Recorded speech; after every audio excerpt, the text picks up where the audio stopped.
এখানে সর্বপ্রথম রাসূলুল্লাহ সাল্লাল্লাহু আলাইহি ওয়াসাল্লাম বলেছেন, আল্লাহ তাআলা ছাড়া কোনো ইলাহ নাই। আল্লাহ তাআলা ছাড়া যে কোনো ইলাহ নাই, আল্লাহ তাআলা ছাড়া যে কোনো পালনকর্তা নাই, কোনো সৃষ্টিকর্তা নাই, কোনো রিজিকদাতা নাই, কোনো পালনেওয়ালা নাই। আল্লাহ তাআলা তা নিজেই কোরআনের মধ্যে ইরশাদ ফরমান, ওয়া ইলাহুকুম ইলাহু ওয়াহিদ লা ইলাহা ইল্লা হুয়ার রহমানুর রহিম।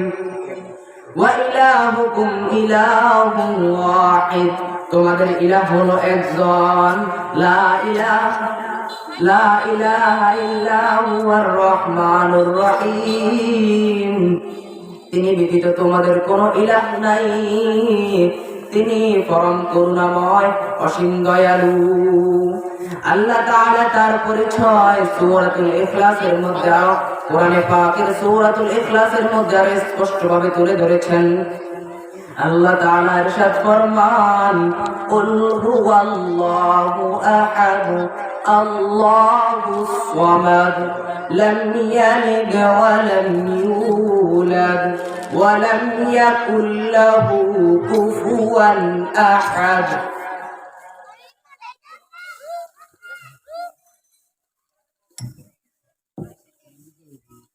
কুল হুয়াল্লাহু আহাদ,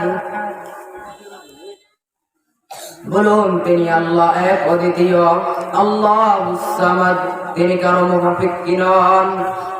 লাম ইয়ালিদ ওয়া লাম ইউলাদ, তিনি কাউকে জন্ম দেননি এবং তাকেও জন্ম দেওয়া হয়নি।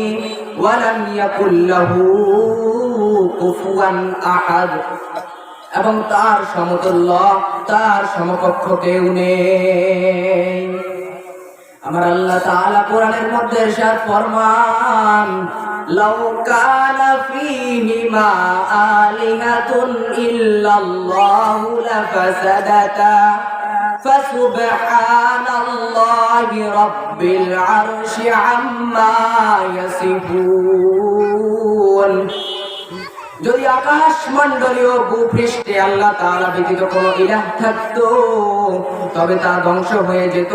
সুতরাং তারা যা বলে তা হতে আরশের অধিপতি আল্লাহ তাআলা মহান। আল্লাহ আল্লাহ।